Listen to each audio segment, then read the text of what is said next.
Assalamualaikum warahmatullahi wabarakatuh. Kembali lagi Waalaikumsalam bersama warahmatullahi saya, Akwe, di Markibol. Mari kita ngobrol.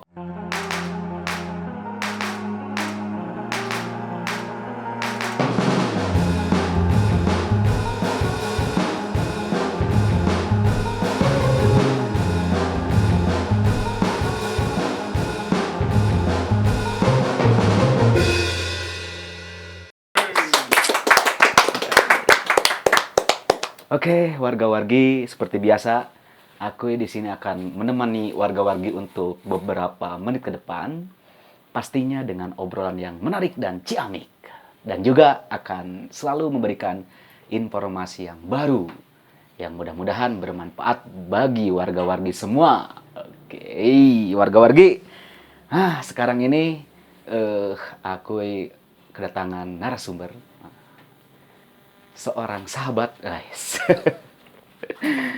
Selamat datang, Pak JB. Pak JB itu singkatan warga. Namanya Jamaluddin Basri. Jamaluddin Basri ya, disingkat jadi JB. Tiga Justin Bieber berapa? Masih Jamaluddin Basri. Jamaluddin Basri. Oke, warga-wargi, JB ini adalah ketua dari salah satu OKP ya, B. OKP. Kalau warga-wargi belum tahu, OKP itu singkatan dari Organisasi Kepemudaan, dari GP Ansor, ya. Gerakan Pemuda Ansor. Yang ada, setahu saya itu di seluruh Indonesia tersebar. Bener gak? Betul. Wih, oke. Orang ngobrol santainya, Be. Santai. Kita ya ngobrol-ngobrol seputar Ansor sih ya. Siap. Ansor.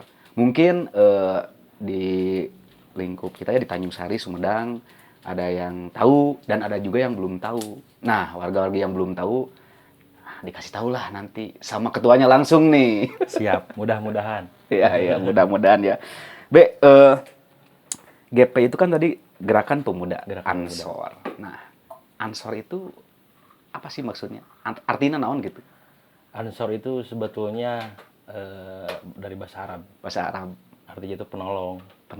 Jadi pemuda yang memiliki jiwa penolong. Gitu. Jiwa penolong. Berat. Kebayang banget ngorakeun geus loba tutulung gitu. Mudah-mudahan istiqomah gitu. Amin. Bisa disebut oke iya tuh juru selamat ya. Jadi orang-orang yang mau selamat, selamat gendai ke GP Ansor. Mudah-mudahan. Oke, Be. Berarti kan se-Indonesia ya, Nya? Se-Indonesia. Kalau JB itu ketua di Tanjung tingkat kecamatan. Ya. Oh, tingkat kecamatan. Disebutnya naon sih? Cabang, ranting atau Jadi kalau di tingkatan pusat itu disebutnya pengurus pusat. Nah, kemudian turun ke tingkat provinsi itu namanya pengurus wilayah.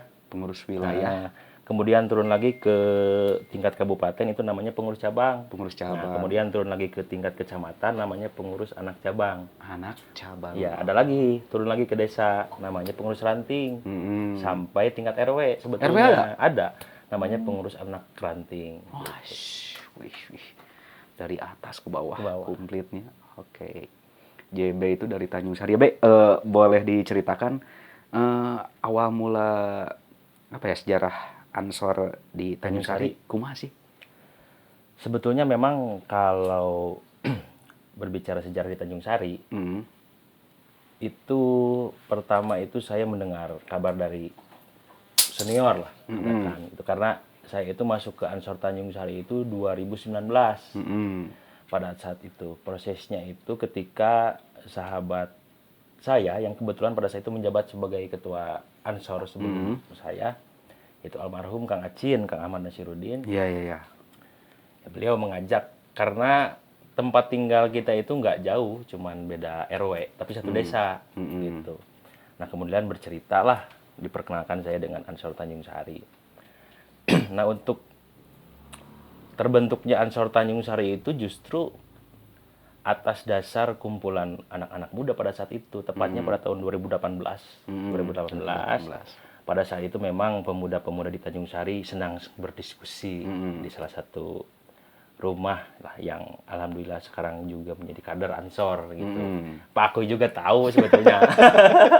untuk sejarah gitu.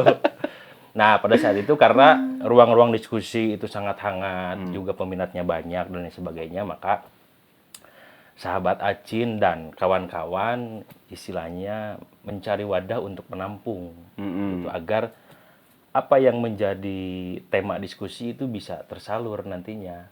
Kira-kira ketika kita membahas hal-hal sosial itu disalurkannya kemana nih?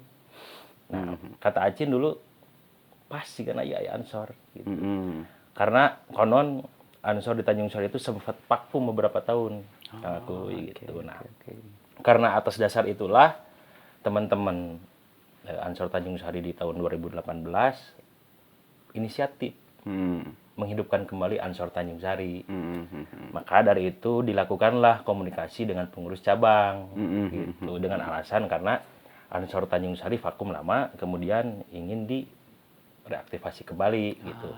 Maka dari itu dilakukanlah konferensi anak cabang namanya, konferancab di Tanjung Sari di MTS Maarif dengan pemilihan ketua pada saat itu Kang Joni, ketua pertama di Ansor Tanjung Sari di 2018 itu.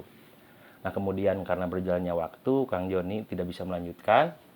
Kemudian dilanjutkanlah oleh sahabat Acin yang pada saat itu juga termasuk sebagai pengurus anak cabang Ansor Tanjung Sari. Dilanjutkanlah oleh Kang Acin, alhamdulillah dengan beberapa pergerakannya, mungkin salah satunya merekrut saya menjadi kader Ansor Tanjung Sari gitu. Merekrut saya sebagai kader Ansor Tanjung Sari, maka alhamdulillah sampai sekarang Ansor Tanjung Sari bisa berjalan sesuai kesepakatan para pendirinya. Oke. Jadi bisa dibilang sederhananya berawal dari sekumpulan anak muda yang pengen berbuat lebih banyak ke arah yang positif. Nah, itu. Nah, mereka perlu sebuah wadah. Gitu ya. Kenapa harus Ansor gitu, Be? Tahu nggak, Be? Kenapa harus Ansor? Terus emang bisa merenya yang berbuat baik? Nggak harus berorganisasi atau kumaha? Ya karena mungkin saya melihatnya mungkin pada saat itu sosok Kang Joni dan Kang Acin itu adalah memiliki latar belakang pesantren gitu. Maka agar istilahnya si pemuda ini tidak jauh dari nilai-nilai agama mungkin ya. Maka sepertinya Ansor menjadi organisasi yang tepat dan sesuai dengan latar belakang mereka. Kang Joni kan istilahnya pendidikan non formalnya di salah satu pesantren di Tanjung Sari. Dan almarhum Kang Acin pun juga sama gitu. Cuman dia di Cianjur pada saat itu pesantrennya. Nah, dasarnya seperti itu. Oh iya, latar belakang. Belakang. Oke. Oh, bisa dikatakan berarti Ansor sendiri itu kalau sebelumnya orang kan organisasi kepemudaan. Berarti ada ruang lingkupnya di masyarakatnya. Bukan di kampus, bukan di sekolah SMA-nya. Bedanya sama ormas naon tah? Bedanya OKP sama ormas itu dilihat dari usia sebetulnya Pak. Usia. Kalau ormas itu dia istilahnya menampung seluruh masyarakat. Walaupun memang di ormas sendiri ada pemuda itu dilibatkan. Cuman agar lebih spesifik mungkin dibentuklah organisasi kepemudaan agar istilahnya si para pemuda bisa fokus berinteraksi dengan pemuda-pemudanya saja. Tetapi di setiap organisasi manapun yang saya tahu, ketika salah satu OKP itu biasanya menginduk ke organisasi tertinggi, salah satunya ormas. Misalnya GP Ansor nih. GP Ansor kan salah satu organisasi kepemudaan. Nah, ormasnya itu kan nginduknya ke Nahdlatul Ulama.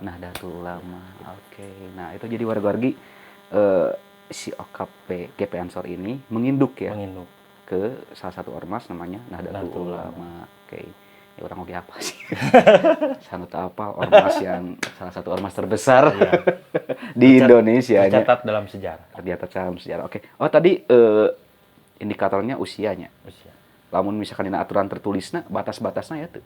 Sebetulnya nama kalau melihat aturan, kalau merujuk kepada kepengurusan pusat gitu sampai usia kurang lebih 40 tahun masih bisa jadi pengurus Ansor maksimalnya. Kalau ke bawahnya itu biasanya setelah beres kuliah.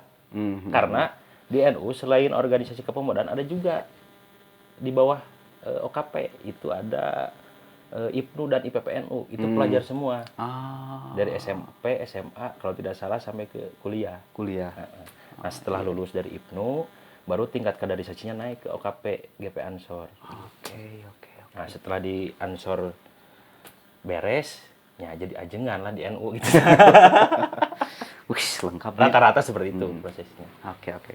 Nah, untuk tadi pemilah. Jadi ingat memilah sampah. Jadi pemilihannya ya Pak JB, pemilihan ketuanya kalau tadi Kang JB bilang yang pertama itu Joni ya. Joni. Lewat Konferensi. konferensi. Kalau JB sendiri? Kalau saya sih sama sebetulnya, karena dalam setiap era kepemimpinan ketika habis periode itu wajib dilaksanakan namanya konferancam. Jadi 3 bulan sebelum habis masa jabatan itu biasanya suka ada peringatan dari pengurus cabang dari tingkatan atas memperingati bahwa kepengurusan saat ini akan segera habis. Tolong disiapkan untuk mengadakan konferensi anak cabang untuk pemilihan pengurus Ansor selanjutnya. Nah, kalau saya pada saat itu tahun 2022, Pak Kuy, 2022 masih sama tempatnya di MTS Ma'arif dengan sistem voting pada saat itu. Voting di 12 desa. Karena waktu itu tidak semua pengurus ranting terbentuk di 12 desa, cuma hanya 11 desa kalau tidak salah. Maka pengurus ranting di 11 desa itu hadir di acara konferensi tersebut. Kemudian ada beberapa tahapan. Pertama adalah tahapan pembuatan tata tertib konferensi. Nah, kemudian dilanjutkan ke LPJ, laporan pertanggungjawaban periode sebelumnya. Kemudian istilahnya meninggalkan. Kemudian selanjutnya baru pemilihan. Pemilihan ketua. Nah, sistemnya voting, setiap ranting punya hak suara 1. Oke. Calonnya itu kalau nggak salah ada 3. Pak Akui juga calon. Disclaimer deh ya. Gitu, Pak. Oke, voting ya. Berarti JB, membawahi satu kecamatan ya, Be. Oke, Be. Untuk orang sebelum bertanya lebih lanjutnya, mau nanya ya. Untuk JB sendiri, awal mula tertarik gabung di Ansor ieu, kumaha sih ceritanya? Nah, tertarik gitu. Sebetulnya mah unik sebenarnya Pak Kuy. Unik. Karena dari dulu itu sebetulnya orientasi saya itu dalam berkarir sangat jauh. Teka pikiran lah jadi ketua Ansor gitu. Justru dulu mah orientasi nanti kumacarananya. Saya teh kudu jadi atlet Pak Kuy. Di lapang prosesnya itu memang di kampus pun memang saya tidak aktif di organisasi. Karena sibuk di lapang dan lain sebagainya lah gitu. Karena targetnya kudu jadi atlet dulu mah. Kuliah olahraga. Cuman memang untuk organisasi saya sudah aktif di Karang Taruna dari mulai tingkat RW sampai desa. Cuman di kampus tidak aktif, tetapi karena saya pada saat kuliah itu ngambil jurusan ilmu hukum yang fokusnya tuh ke hukum tata negara intinya.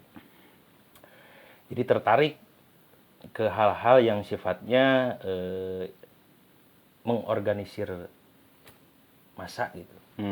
Karena basicnya ya hukum tata negara gitu, nata negara lah intinya. Di situ sebetulnya mah. Nah, kemudian berkembang menikahlah dengan salah satu Perempuan lakinya. Tanjung Sari. Oke, lanjut.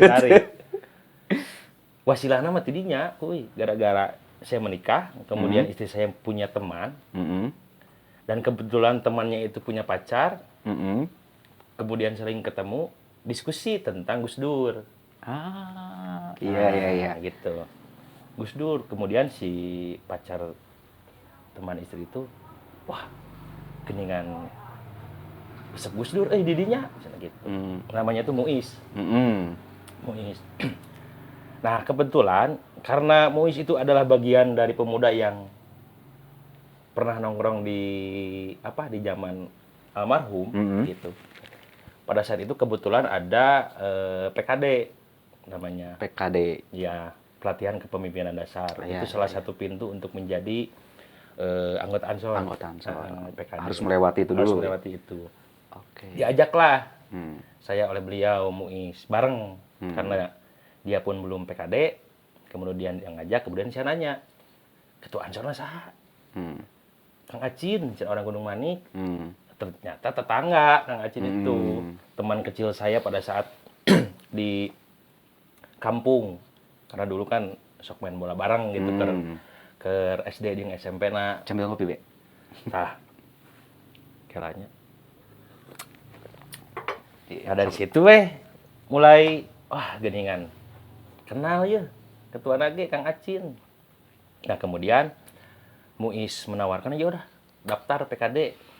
Nah, karena kebetulan pada saat itu saya juga sering mengadakan tablik akbar di kampung saya gitu Pak Boy, karena masih aktif jadi pengurus Karang Taruna. Saya mengundang salah satu penceramah kondang lah di Tanjung Sari. Nah, kemudian Kang Acin datang. Kang Acin datang dengan memakai jas Ansor. Yang ini. Yang ini. Nah, di situ saya semakin tertarik. Wah, secara looking gitu kan gagah gitu kan. Gagah. Makin penasaran ya isina naon wae. Gitu. Ternyata karena sudah kenal dengan Kang Acin, ya Kang Acin mengajak. Gitu. Jeung memang terformal ngajak lagi jadi fun gitu. Jadi ya itulah hebatnya Kang Acin ya. Jadi udah tertarik. Tertarik pada akhirnya kemudian ketika masuk PKD habis-habisan lah dikader sama Kang Acin dan timnya ringan-ringan senior. Benar-benar dikader dan lain sebagainya. Makanya sampai sekarang juga jadi merasa Ansor itu sebagai tanggung jawab yang harus selalu dipertahankan lah, dan harus tetap hidup gitu kan. Ya. Nah, ketika JB ikut PKD bahkan sekarang jadi ketuanya, udah pasti tahu lah visi Ansor sendiri itu seperti apa, Be? Boleh diceritakan tuh visinya, terus wewenang yang tanggung jawabnya naon sih di masyarakatnya gitu. Sebetulnya karena Ansor itu nginduk ke organisasi kemasyarakatan Nahdlatul Ulama. Yang paling utama itu adalah internalisasi nilai-nilai aswaja. Jadi ajaran-ajaran yang diterapkan oleh sepuh kita gitu. Karena kami menganggapnya orang tua. Yang kebetulan adalah istilahnya organisasi induk gitu kan. Maka hal yang paling utama itu ajaran-ajaran mereka harus kita amalkan. Justru harus kita perluas. Nah, selain itu juga selain menjadi sebuah nilai, kita juga istilahnya penguatan kader. Nah, bagaimana si kader ini menjadi sebuah nilai ke depannya dan bisa bermanfaat untuk masyarakat, Pak.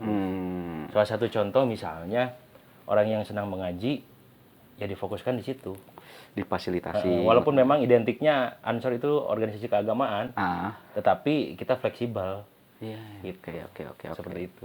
Kemudian untuk misinya ya selain penguatan kader juga membuka peluang-peluang relasi di organisasi kita sendiri. Karena kan di Ansor Tanjung Sari itu berbagai latar belakang ya kader. Apalagi senior-senior kita banyak. Ada yang menjadi akademisi, profesional, politisi bahkan, ataupun misalnya pengusaha. Nah, di situ kita memanfaatkan salah satu penguatan kaderisasi dan membuka peluang bagi mereka. Itu misi untuk mencapai visi ya. Visi nama tadi karena Ansor sendiri menginduk ke Ormas Nahdlatul Ulama, jadi ya memberi edukasi ke masyarakat soal nilai-nilai yang tadi disebutkan ya, keaswajaan. Di samping itu ya misinya dengan cara itu tadi ya jadi tempat sharing gitu. Gitu. Oke. Ya tujuan besarnya memang diharapkan kader Ansor Tanjung Sari itu bisa bermanfaat untuk bangsa. Gitu. Karena setiap PKD itu yang selalu ditanamkan adalah ya ini kita hidup di Indonesia, maka bagaimanapun situasinya kita harus tetap menjaga. Jangan sampai kita lupa akan tempat tinggal kita. Oke, keren. Iya, Be. Jadi kegiatan yang rutin apa tuh, Be? Kira-kira? Kalau kegiatan rutin itu kita ada di jalur Ansor. Jalur Ansor Jadi itu pengurusan di Ansor sendiri itu sebetulnya ada 2 banom lagi Pak Kuy. Banom itu apa, Be? Badan otonom. Badan otonom. Badan otonom. Induknya tuh Ansor, kemudian ada Banser dan di jalur Ansor. Kalau Banser itu, kalau Pak Akuy sering lihat di tablik-tablik akbar yang istilahnya lingkungannya kultur-kultur NU itu suka dikawal sama orang-orang yang pakai seragam loreng. Nah itu Banser. Oh iya. Tugasnya memang menjaga para ulama. Para ulama. Oke. Kemudian ada di jalur Ansor. Kalau itu khusus untuk istilahnya kita yang tadi TA gitu mengamalkan nilai-nilai aswaja dan lain sebagainya. Ya, itu yang poin penting ya. Gitu. Makanya dibentuk badan otonom di jalur Ansor. Gitu. Ya, itu jadi kegiatan rutin. Jadi kegiatan rutin sebulan sekali. Sebulan sekali. Dan polanya kita keliling. Gitu. Contohnya kegiatan apa, Be? Kegiatannya seperti marhabaan, membaca salah satu kitab Maulid Al-Barjanji. Oke. Itu memang yang diamanatkan oleh pengurus cabang, salah satunya pengurus cabang Jalur Ansor di Sumedang, bahwa kegiatan tersebut harus selalu hidup. Ya. Karena itu berkaitannya dengan hal-hal spiritualitas mungkinnya bagonya. Ya. Istilah nama memanjatkan doa dan lain sebagainya. Gitu sih sebetulnya. Oke. Itu kelilingnya, Be? Iya. Selama sebulan teh. Sebulan sekali teh kelilingnya. Oke. Di luar tadi kegiatan Di luar apa? tadi kegiatan kita itu pertama, karena kita terbentuk pengurus Pak Puy, dan pengurus itu memiliki tugas dan tanggung jawabnya masing-masing. Istilah nama merenang bidang-bidangnya sendiri. Nah, maka setelah terbentuknya kepengurusan baru, kita itu ada program kerja. Nah, kira-kira si pengurus yang sudah menjadi pengurus, kemudian diamanati dengan jabatannya, mereka juga dituntut untuk membuat program kira-kira selama 2 tahun, karena keperiodean Ansor itu kan 2 tahun ya Pak Kuy. Kira-kira 2 tahun ini bidang itu akan bikin program apa. Ya, alhamdulillah salah satu contoh di bidang pendidikan dan kaderisasi, kita telah melaksanakan PKD. Kemudian untuk kaderisasinya kita sering mengadakan diskusi-diskusi, walaupun memang diskusinya kadang masih belum belum komitmen gitu. Komitmen dari masalah waktu. Kadang kita membuat diskusi itu karena ada isu-isu strategis, misalnya kemarin momen pemilu, kemudian sekarang momen pilkada, maka isu-isu itu diangkat untuk menjadi bahan diskusi kita. Bahan diskusi. Setidaknya hal-hal apa saja yang harus dipersiapkan oleh kader Ansor dalam menyikapi isu-isu tersebut. Namun ketika ada isu-isu yang sangat sensitif, kita juga tidak bisa mengambil sikap sendiri. Kita juga melibatkan orang tua kita. Kalau di kecamatan namanya itu MWC, Majelis Wakil Cabang. Majelis Wakil Cabang NU, gitu, MWC namanya. Nah, kita selalu sharing dengan mereka jika ada isu-isu sensitif seperti itu. Oke. Tapi kalau untuk konteksnya kepemudaan ya kita jalan saja. Yang penting positif dan bermanfaat. Oke. Ini bekan banyaknya Ansor teh. Tanjung Sari, Jatinangor, Cimanggung. Nah, ini menurut JB sendiri yang membedakan Ansor Kecamatan Tanjung Sari dengan kecamatan yang lainnya itu apa sih, Be? Kalau yang saya rasakan dari semenjak kepengurusan Kang Joni, Kang Acin, kemudian saya, yang paling membedakan itu bahwa di Tanjung Sari itu selalu konsisten mengadakan ruang-ruang diskusi. Apapun temanya, kita tidak terlepas dari ruang-ruang diskusi. Salah satu contoh memang ketika salah satu kader mendapatkan permasalahan dan lain sebagainya ya, tentang kehidupan, itu biasanya selalu diselesaikan dengan diskusi, Pak Guy. Walaupun memang kadang tidak sebetulnya menjadi tanggung jawab pengurus, tetapi karena ruang diskusi itu melibatkan semuanya, bahkan senior pun sering ada, maka apapun kita diskusikan. Termasuk masalah-masalah personal. Ya bisa jadi, Pak Guy, gitu. Dikait-kaitkan agar gini, karena kan ketika nuku abi dialaminya sebagai pemuda, ketika kita dibenturkan dengan suatu masalah, kemudian kita tidak tahu seperti apa solusi yang baik dan benar, ketika adanya ruang diskusi, setidaknya kita ada referensi dalam mengambil kebijakan atau solusi untuk diri kita sendiri. Minimal ketika belum bermanfaat untuk orang lain, minimal jangan diri sorangan aja lah manfaat gitu ta. Minimal dia tahu bahwa orang teh kaharep teh kieu. Tidak sedikit yang masuk Ansor itu yang tadinya istilahnya minder karena masa lalu yang istilahnya bisa dikatakan negatif. Kemudian ketika masuk Ansor, khususnya di Tanjung Sari, mereka seperti mendapatkan pertolongan, Pak Kuy. Jadi ketika ingin melakukan atau kembali lagi ke masa lalunya, ayo namanya pager, era gitu. Kegiatan ngaji wae. Termasuk saya gitu. Bisa jadi alternatifnya. Bisa jadi alternatif. Oke. Emang yang di Ansor lain kumaha? Di Ansor lain, di kecamatan lain lah. Di Ansor lain memang setahu saya gitu ya. Karena motif masuk Ansor itu banyak, Pak Kuy. Nah, ya sebetulnya sah-sah saja ketika kita memilih organisasi dengan kepentingan apapun, ya sah-sah saja gitu sebetulnya. Cuman yang membedakan dari sisi eksistensi mungkin, Pak Kuy. Eksistensi. Contoh misalnya dengan banyaknya kegiatan yang dilakukan oleh Ansor Tanjung Sari, setidaknya istilahnya memperkenalkan bahwa kita itu hadir di tengah masyarakat. Nah, kemudian yang menjadi bedanya adalah kadang juga menjadi bahan diskusi ketika saya ngumpul dengan PAC lain. Kumaha sih ieu Ansor Tanjung Sari cenah, bisa berdiskusi dan lain sebagainya gitu. Ya karena kami diwariskan oleh pengurus MWC, poinnya itu adalah silaturahmi. Ya karena silaturahmi kan istilahnya penting lahnya gitu.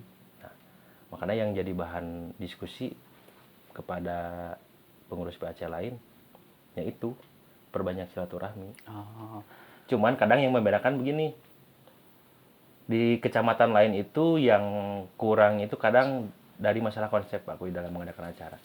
Biasanya di kecamatan lain itu gerak heula ye. Gerak heula tak karek konsep. Kalau di Tanjung Sari konsep pula. Konsep dulu tak karek gerak. Itu real pada saat diskusi dengan salah satu senior lah di kecamatan lain. Tak kitu cenah ieu ngabedakeun teh. Di urang mah gerak heula karek konsep gitu. Tanjung Sari mah konsep we heula cenah. Karek gerak. Kadang konsep unggul, geraknya kadang telat gitu. Iya. Yang membedakan itu.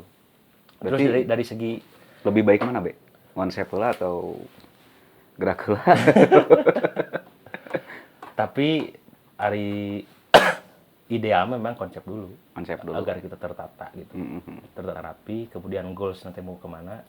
Gitu. Tapi daripada tegerak pisan gitu, karena keterbatasan SDM gitu. Ya naon sih gerak heula oge. Hari tujuan ending nama positif untuk masyarakat mah gitu bagus. Iya. Tapi memang idealnya konsep heula sih. Biar si acaranya tertata. Gitu. Oke. Dan memang kultur di Tanjung Sari seperti itu. Iya. Karena pemberangkatannya emang dari tadi ya, forum diskusi. Dan bahkan setiap acara kadang sok rame di Tanjung Sari mah. Gitu. Dalam mengadakan suatu acara, setiap rapat tuh pasti timbul perbedaan pendapat. Itu kan biasa dinamika organisasi kan. Tapi karena sadar akan bahwa kita hidup di organisasi, tetap yang menjadi pengambil keputusan adalah ketua. Oke. Gitu. Ya. Ya dasarnya mah kemaslahatan lah. Gitu diajarkan di NU mah. Kemaslahatan dalam mengambil suatu kebijakan gitu. Ketika deadlock yo anger ketua wayahna kedah memutuskeun ketok palu. Walaupun memang tidak semua bisa menerima gitu. Tapi yang harus disepakati nya endingna mau kemana gitu. Endingnya sama, cuman konsep nongkul berbeda gitu. Oke. Nah, kita kan udah melewati ini ya, masa pemilu, Be. Ya tadi JB katakan ketika ada isu Ansor, khususnya Ansor Tanjung Sari oge bergerak untuk mengadakan diskusi. Ya kemarin juga ngadakan acara tuh, Be. Kemarin kita itu ngadain di Desa Gudang. Desa Gudang. Di apa namanya? Di apa namanya teh? Gedung Gudang teh disebut apa? Aula. Aula kita mengadakan diskusi politik.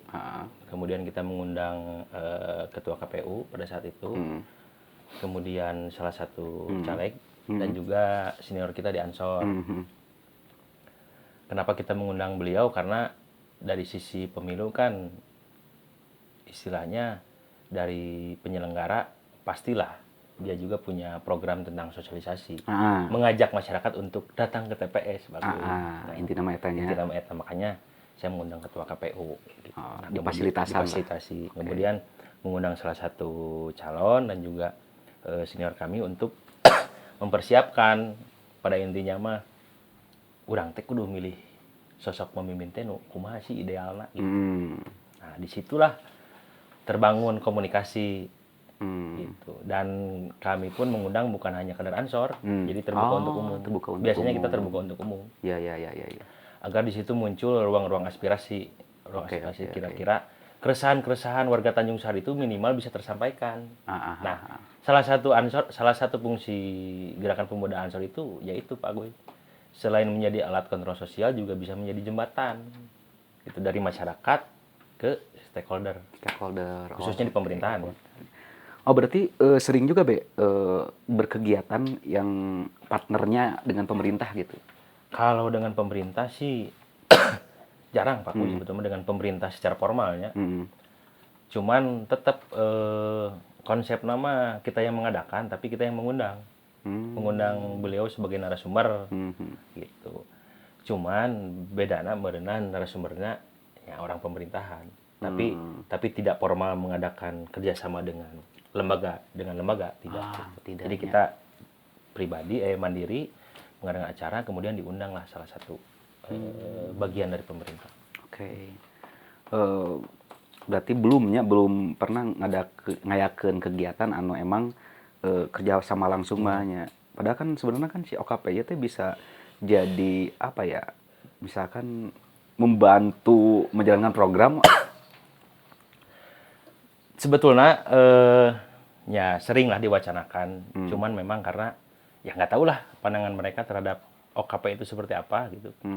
Cuman kadang dia juga tidak menutup mata, gitu, tidak menutup akses. Jika kita ingin silaturahmi, ya audiensi lah contohnya. Ya mereka juga selalu terbuka. Salah satu contoh pas periode Kang Acin. Kang Akui tahulah kondisi alun-alun dulu. Poek. Kemudian tubuh tidak terurus. Nah, kemudian Kang Acin menulis tulisan keresahan tentang alun-alun Tanjung Sari dan dipost di salah satu media. Dan ternyata mendapat atensi dari pemerintahan. Nah, di situ baru pemerintah mengundang, juga mengundang OKP lain untuk turut serta istilahnya mah, solusi narik dikumakeun. Maka dari itu muncul solusi untuk kerja bakti, beberes alun-alun. Iya. Dicat deui keramik di tambalan, dibebenah lah gitu. Tugu di alun-alun teh. Kemudian penerangan di Cangan gitu. Jadi warga-wargi informasinya dulu pernah ada kegiatan barengnya OKP Tanjung Sari membenahi alun-alunnya karena dinilai dulu si alun-alun teh ya gimana ya? Poek terus gak enak dipandang gitu. Ya. Dan juga konon katanya banyak kegiatan-kegiatan negatif juga. Memanfaatkan ruang gelap istilahnya. Ruang gelap ya. Inisiatif almarhum Acin itu menulisnya jadi rame gitu. Rame kemudian lamun rame mati gitu. Kudu rame heula gitu nya. Kudu rame. Itu sudah menjadi kultur hari ini. Jadi kudu rame heula. Kudu rame heula karena dia eksekusi. Saya kasus di Cirebon gini kan. Aduh. Ya. Oke, untuk beberapa bulan ke depan atau mungkin dekat-dekat ini si Ansor Tanjung Sari mau ngakenengan aja, ngakenaon. Kita itu terdekat akan mengadakan acara diskusi lagi Pak Kuy. Diskusi. Menyambut pesta politik, pilkada. Karena kan pilkada istilah nama dekat lah gitu, Sumedang gitu kan. Ya. Maka perlu dirumuskan sebetulnya mah sosok pemimpin yang pas untuk Sumedang itu seperti apa. Nah, makanya ya, kami selalu berinisiatif untuk mengadakan ruang diskusi tersebut. Ya mungkin nanti salah satu narasumbernya mungkin bisa jadi dari penyelenggara, ya KPU atau Bawaslu, atau mungkin dari peserta mungkin. Peserta itu calon bupati atau calon wakil bupati lah. Bakal calon, bakal calon. Tujuannya tetap untuk mengedukasi. Sasarannya? Sasarannya untuk warga sih sebetulnya. Warga masyarakat khususnya di Tanjung Sari. Tanjung Sari. Ya, karena lebih spesifik anak muda unggul tuh. Enggak sih. Karena GP Ansor. Karena kan ini berhubungannya dengan pemerintahan ya. Apa yang akan mereka kerjakan dalam 5 tahun ke depan. Jadi lamun ieu mah siga reses Pak Kuy lah istilahna mah kitu. Oke. Jadi apa yang harus dibenahi di Tanjung Sari teh mudah-mudahan bisa tersampaikan. Dan mudah-mudahan bisa membuat komitmen dengan warga Tanjung Sari khususnya dengan adanya ruang diskusi ini, keresahan-keresahan misalnya jalan butut lah minimal gitu bisa tersampaikan, kemudian proses-proses politik lainnya bisa tersampaikan mungkin seperti difasilitasi itu. Difasilitasi oleh kita. Ya baik, ini mah terakhir ya. Karena orang nyawanya JB itu selain ketua Ansor, JB juga kerja sebagai swasta, wira swastanya. Nah, tantangan JB sebagai ketua Ansor di sisi lain JB juga seorang pekerja. Tantangan anu sering dihadapi naon tah? Sebetulnya mah tantangan yang berat itu adalah personal, Pak Kuy. Personal. Maksudnya internal keluarga. Dalam pembagian waktu intinya. Karena kita dengan istri tentunya keluarga. Yang paling terdekat. Yang paling terberat mah itu sebetulnya. Nggak apa-apa kan, jujur kan. Benar.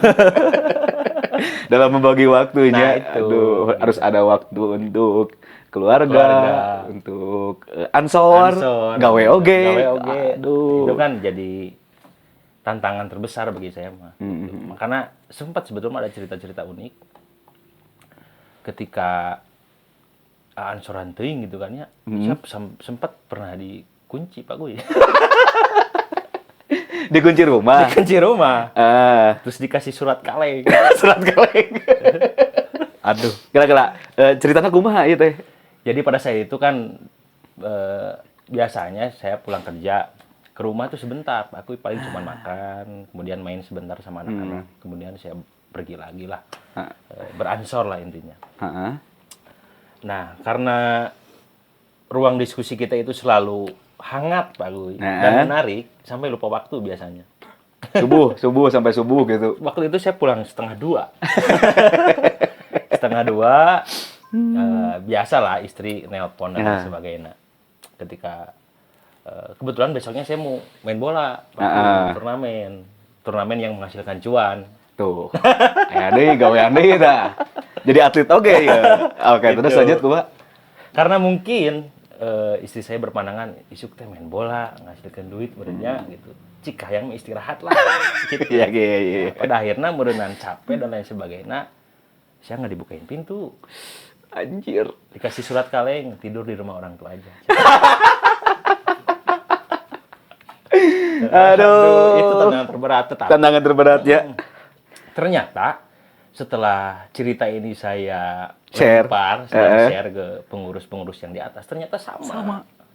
Bahwa konon katanya kalau kata ketua PW mah, lamun ketua ansor can pas jeung pamajikan berarti can lulus. Oke. Nah ini bercanda gitu. Menarik warga-wargi. Mungkin warga-wargi yang nonton juga ada kisah yang sama ya. Gitu. Jadi seorang organisatoris tehnya ya tantangan terberatnya dari segi waktu ya, apalagi yang udah berumah tangga gitu. Oke. Karena yang paling sulit itu membuat orang rumah itu paham bahwa saya berorganisasi khususnya di Ansor itu tidak menghasilkan efek yang buruk. Justru positif gitu. Positif. Dan ternyata ketika dibuktikan dengan karena anu masuk kayak berkah kan bakunya berkah gitu. Dan keberkahan itu nyata gitu. Karena ngahidmat dengan ikhlas gitu ya. Ya dijalanilah prosesnya dengan ikhlas. biasanya suka gantian kan ku rezeki gitu. Nah mungkin dari situ mulai sadar ternyata oh dah geningan positif kegiatan anak. Kemudian ya saya juga minta bantuan lah ke mertua. Berarti lah sampai ayeuna jadi ketua bisa datang ke podcast Oke, berarti aman ayeuna namanya. Aman ayeuna mah. Sudah dikasih pengertian. Sudah lulus. Mendukung deh. Mendukung. Aduh, alhamdulillah ya. Itu ujian awal-awal. Ujian awal-awal. Gitu. Oke. Nah, Be, tadi kan Ansor selalu mengadakan apa ya? Open recruitment ya. Open recruitment. Bagi siapa saja yang mau bergabung di Ansor. Boleh di-share Be ke warga-wargi yang ini penonton setia ya. Aduh. Kumaha sih carana kalau mau masuk Ansor? Sebetulnya kadang yang menjadi persoalan itu ketika melihat organisasi kepemudaan khususnya di Ansor, yang dicapnya adalah organisasi Islam. Jadi rata-rata pemuda khususnya lah circle abi we nya itu menjudge bahwa kudu bisa ngaji euy asup Ansor mah. Gitu. Padahal kita tidak sedisiplin itu, fleksibel gitu. Ya orang diajar bebarengan lah. Karena prinsip di Ansor Tanjung Sari Pak Kuy, pertama itu menjadi wadah orang-orang yang senang mengaji dan ingin belajar mengaji. Pertama itu. Kedua menjadi wadah untuk para pemuda yang senang berdiskusi. Terus. Nah, kemudian sebetulnya mah menjadi wadah orang-orang atau pemuda-pemuda resep seni lah. Karena kita kan di Ansor Tanjung Sari khususnya sering mengadakan program bareng lah dengan salah satu komunitas di Tanjung Sari yang bergerak di bidang seni lah. Gitu. Oh berarti yang ini berkarya Nah, berkarya. Syaratnya apa, Be? Syaratnya mah daek sebetulnya Pak. Umur mungkin masih spesifik gitu. Umur kudu sabaraha? Minimalnya setelah lulus kuliah lah. Setelah lulus kuliah. Karena kalau masih kuliah biasanya yang nu teu kuliah kumaha? Anu teu kuliah oge bisa sih sebetulnya. Minimal umur berapa? Minimal umur 25. 25. Oke. Nah, harus ngehubungin siapa tuh? Sok boleh dipromosiin atuh. Yang mau gabung gitu di Ansor, berkarir, pengen belajar berorganisasi gitunya. Untuk kawan-kawan di Tanjung Sari khususnya, jika teman-teman berminat di Ansor tapi tidak pede gitu kan ya, teman-teman bisa lihat dulu lah di Instagram kami, karena kami selalu update lah di Instagram tentang kegiatan kami seperti apa dan lain sebagainya. Kami sangat membuka seluas-luasnya untuk para pemuda khususnya di Tanjung Sari untuk bisa bergabung dengan gerakan pemuda Ansor di Tanjung Sari. Oke, bisa DM langsung ya? Bisa DM langsung. Ke @GP Ansor Tanjung Sari. Oke. Nah tadi kan ada pendidikan dulu, Be. Ya. Yang terkurasi lah jadi kader Ansor. Kapan mungkin beberapa bulan ke depan atau terdekat ada PKD itu? Kalau sekarang itu nanti setelah acara diskusi politik. Nah, kita langsung konferensi dulu Pak Kuy. Karena saya tuh di tahun sekarang bulan Mei udah habis. Jadi sekarang konferensi dulu, membentuk kepengurusan baru. Nah, kemudian di sana baru muncul program, salah satunya program kaderisasi. Tetapi tidak menjadi halangan. Walaupun misalnya belum PKD, tetap untuk teman-teman nih khususnya di Tanjung Sari yang minat untuk bergabung Ansor, tidak PKD pun tidak apa-apa. Aktif saja dulu dalam kegiatan gerakan pemuda Ansor. Gabung aja langsung gitu ya. Cuman untuk mendapatkan KTA, nah itu biasanya harus ikut PKD. Dulu. Bukan biasanya sih, memang harus ikut PKD. Wajib ya. Wajib PKD itu. Alhamdulillah banyak informasi dari Kang JB mengenai apa itu GP Ansor, gerakannya seperti apa, terus Ansor itu berafiliasi dengan siapa, gitunya, cabang dari mana. Warga-warga udah tahu tadi informasinya, dan menurut saya itu sangat positif. Nah, jadi warga-wargi nih yang tadi minimal umur 25 ya, mau gabung dengan Ansor, tadi langsung aja DM @GP Ansor tadi. Nun Kang JB, sami-sami atas waktunya. Karena waktu kita terbatas. Ya, alhamdulillah sudah bertemu juga ya. Sudah ngobrol panjang lebar. Kang JB sama Ansornya semakin sukses, semakin lancar kegiatannya. Nah, warga-wargi, sampai sini saja obrolan kita. Seperti biasa, buat warga-wargi, jangan lupa follow IG kita juga, @markimedia. Terus kalau warga-wargi pengen mempromosikan produknya, bisa hubungi lewat IG, Det? Iya. Bisa? Bisa. Bisa lewat IG, DM aja langsung, atau email ke markipiupiu@gmail.com. Deskripsi ada nomor HP. Deskripsi ada. Oke, bisa langsung hubungi aja warga-wargi. Segitu aja warga-wargi. Tunggu lagi episode selanjutnya. Sehat selalu semuanya. Assalamualaikum warahmatullahi wabarakatuh. Waalaikumsalam warahmatullahi wabarakatuh.